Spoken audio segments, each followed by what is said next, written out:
Hey, everybody, welcome back to the podcast. Today is a solo episode, just me on the mic, sharing some stories about mindset, stories that hopefully empower you to live happier, more fulfilling, and wildly successful lives. It's part of our Resilience series. And today we're going to be talking about a topic I hope you find interesting. It's about the power of self-discipline, why habits will shape your success. And this is a topic that we recently posted about on our blog, our newsletter, through Surmount Global Foundation, a nonprofit I founded.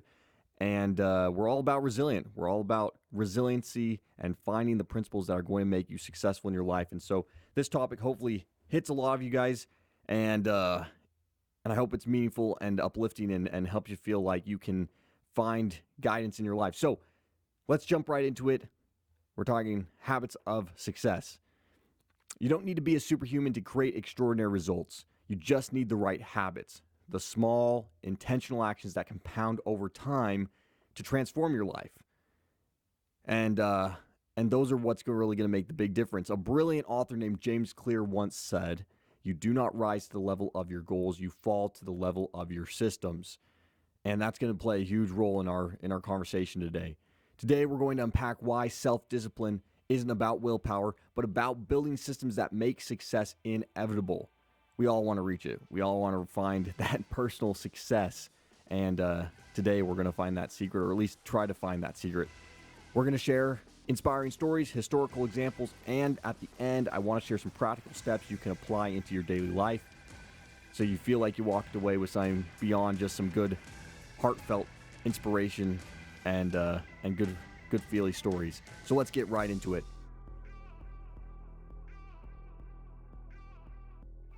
So let's start with a question. What is the difference between someone who dreams big and someone who achieves big? The answer isn't talent, it isn't luck, it's discipline.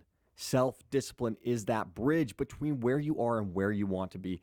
It's not about forcing yourself to grind through life. It's about creating habits to make progress automatic. That's going to make the biggest difference. It's that daily impact, that daily drive, right? Too often we rely on motivation, quotes, inspiration. Maybe you're listening to this and that's just getting you through the day. But if you don't have the habits, the discipline to activate yourself in your life and really jumpstart and move forward, it doesn't make a whole lot of difference. Let's take the story of Michael Phelps, somebody everybody should know. One of the most, if not the most decorated Olympian of all time. Phelps didn't win those 23 gold medals because he was motivated every single day. I'm sure he did have motivation on some days, but he won because he showed up to the pool at 6 a.m.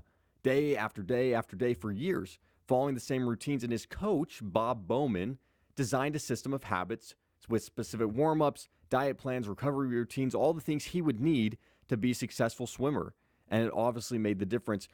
Too often, we get told all the time, right? You can do anything you put your mind to. And I think that's 100% true. But the question is, can you do that every single day, day after day after day?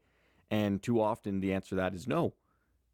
We don't have that motivation. We don't have that drive to put our mind to it and continuously do it day after day after day. And that's what makes the huge difference between good and great. So Michael Phelps, he was a machine, obviously, very consistent. And even when he didn't feel like going and swimming, getting in the pool, doing what he needed to do in and out of the pool, that's where the power of discipline kicked in. And it kept him moving when that motivation fades. And that's what we got to remember. We're not always going to have the motivation to wake up early or start a day off right, get the right food, the nutrition, all the things for an athlete or even in a business or in your goals and ambitions, taking the time to put in the work. We're not always going to have that motivation to do it. So if you don't have a system in place to get you going on your day right, that's where you're gonna lose your path. Angela Duckworth, the author of Grit, put it perfectly. Passion and perseverance matter more than talent in the long run. Discipline isn't about being perfect, it's about being persistent, and that persistence is built through habits. So why do habits matter so much? Well, we've already discussed it a little bit, but they're the engine of transformation. According to Charles Duhigg, the author of The Power of Habit, every habit follows a simple loop, a cue, a routine, and a reward. And when you design your environment to trigger those positive cues, like keeping your running shoes by the door or setting your daily reminder to get in and journal or whatever it is you're trying to improve on, you make good habits easier to stick to. And over time, those actions become second nature. We're all that way. As we get going, eventually you just kick into autopilot mode and you keep cruising along. But unless you have that habit, it's not going to kick in. So make it simple, make it easy. It's so much harder when you are trying to start something and it doesn't fit into your already planned routine. So find a way to make it second nature. Let's look at a historical example. Benjamin Franklin, one of America's founding fathers. Franklin was the master of self-discipline. At age 20, he created a system to track 13 virtues like temperance, frugality, and industry in a daily journal. And every evening, he'd review his day, marking where he had succeeded or fell short. And that goes to a good point that I've thought about a lot, is the progress, seeing your progress. That makes a huge difference. At the nonprofit where that we've started, and we're working with a lot of young adults who struggle with mental health challenges, anxiety, depression, you name it. We're probably working with them. And one of the biggest things we found, we've got this cool interactive tool that they work with. And one of the cool things we found is that being able to see your progress makes a huge difference. I think we know that deep down, but we don't really see it firsthand sometimes until we do. And that's something I've seen is the ability for these young adults to see day after day that, yes, I am improving, or yes, I am making progress, can be night and day difference in their journey, and can make the difference between them continuing forward and getting better and not getting better at all, because they don't know. And day after day, you're not going to remember how you were feeling a week ago. But if you write it down, you track it, you see the progress, and you see that you are improving, you can start to make adjustments, and that data becomes so important and crucial.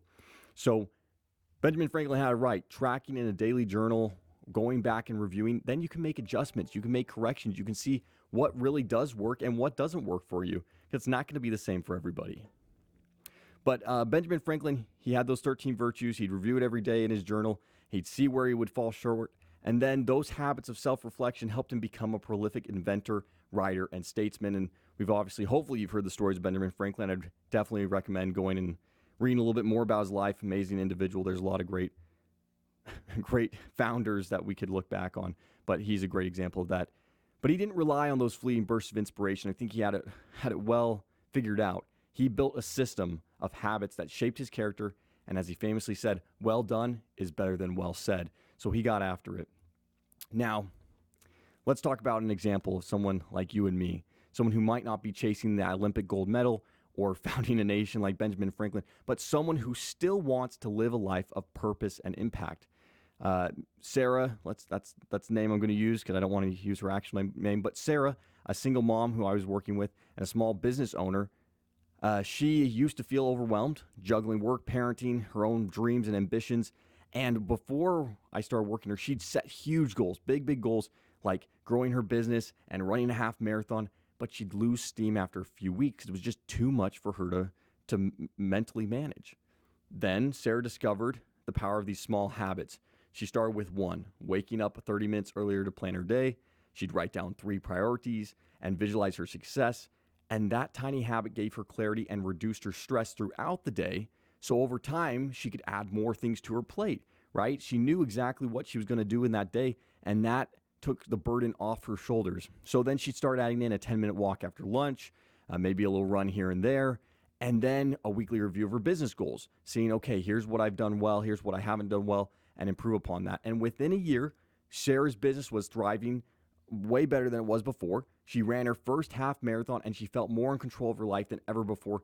And her secret was that she didn't try to overhaul everything at once. That just never works. You can't overhaul your whole life at once. You'll burn yourself out way too fast. But she built discipline through small, consistent wins. She started somewhere, accomplished it, mastered it, and moved forward. That is what self-discipline does. It gives you freedom from chaos, freedom from self-doubt, and freedom to become the person you're meant to be. As Will Durant wrote, often misattributed to Aristotle, we are what we repeatedly do. Excellence, then, is not an act, but a habit. So if you want to find excellence in your life, make it a habit. Make it a system. Make it, do so many reps of it and be so consistent at it that you can't possibly fail. So, what are the benefits of building strong habits of discipline? Well, I hope you've started to catch on, but first, you get consistency, which leads to massive results over time. Think of it like compound interest. Small daily actions add up, and then you become undeniable. Second, you reduce stress and decision fatigue. When good behaviors are automatic, you don't waste energy debating whether to hit the gym or eat healthy. In Sarah's case, right, she didn't have to think about her schedule. She could just move forward. And third, you gain focus and clarity on what matters most. Fourth, you build confidence because you start trusting yourself to follow through. And finally, you find that freedom you're looking for. Yes, discipline is about structure, a system, but that structure gives you control over your time and your life. It's like the game of chess. If there were no rules, no structure to it, no system, it would just be a bunch of pieces on a wooden board. You wouldn't have any game to play. But the structure, the system, gives you the steps to move forward and find that success and feel free. So I'm gonna give one more historical example. Then we'll get into some action steps. I want these podcasts, these solo episodes, to be a little bit shorter than my typical long form episodes, just so you can grab it, go, and feel like you got something out of it. Let's take a look at the story of Nelson Mandela. During his 27 years in prison, Mandela maintained incredible discipline. He woke up early, exercised daily, read a bunch, and even under brutal conditions, these habits kept his mind sharp and his spirit unbroken. I don't know about me. If I was in prison, I don't know if I would have stayed as disciplined. When he was finally released, though, Mandela's discipline helped him lead South Africa through reconciliation and change, and his habits didn't just shape his success, but truly they shaped the nation he was working with. So you never know the impact of your choices right off the bat. Sometimes we think these actions, these steps we're taking, the daily consistency isn't going to pay off, that we're just wasting our time working on these little things that maybe don't lead to anything. But we never truly know the impact we're having. You can't doubt yourself. You got to trust that your discipline, your consistency is going to pay off, because you may have a bright, big future. And I can guarantee you have a purpose that you need to lead later on. And this is all preparation leading towards that. So let's get practical. Here's the action steps you can start to do, building self-discipline daily. I want to give you 4 simple steps. The first one, start small. We already talked about it, but pick one new habit. Maybe it's just drinking some more water. Maybe it's writing down the things you're going to do that day. But simplicity will build the momentum. So don't pick a ton of things. Just pick a few items. Pick one to start and make it consistent. Make it something so easy for you to do, and then move forward. Number 2, make it obvious. Set up those visual cues. Find ways to trigger your habit. So, for example, in my case, I want to make sure I take supplements. I want to make sure I'm healthy and strong. And sometimes I forget to take those daily multivitamins, daily supplements. So I put it next to my workstation because I know I'll be there, I know I will see it, and I know I will take it. 3, make it rewarding. Attach joy to the process. Maybe you treat yourself to some, a favorite podcast. Maybe you're going to listen to my podcast after you do something. That's your treat, listening to me. I'm just kidding. That's not much of a treat. But maybe it's going on a date. Maybe it's going on a walk and giving yourself some alone time, some relaxation. Maybe it's a massage. Whatever it is, give yourself a reward for being consistent. That will make it fun. That will make the process worth it. And you got to give yourself a pat on the back on occasion and let yourself know you're doing all right. And 4th, be consistent, not perfect. Perfection is the killer of joy. Progress beats perfection every time. And if you miss a day, don't give up. It's not about, that's not what it's about. It's just about staying on track and moving forward. And so if you don't do 100% every single time, give yourself some grace. Look to the future and keep marching forward. So here's a challenge for you. Pick one habit you want to build this week, write it down, share it with a friend, find someone you can be accountable to, and commit to it for at least a week so that you can make it something that you know how to do and become really good at. I would recommend doing it for longer than a week. Try to do it for 20 days to a month. Then come back. Let me know how it went. Tweet me, drop a comment, message me, whatever you got to do. Let me know. Maybe we'll add your story onto the podcast. But hustle, get after it. As we wrap up, let's remember that self-discipline isn't about control. It's about becoming the kind of person who follows through. It's about shaping your identity one habit at a time. And you don't need to be perfect. You just need to start.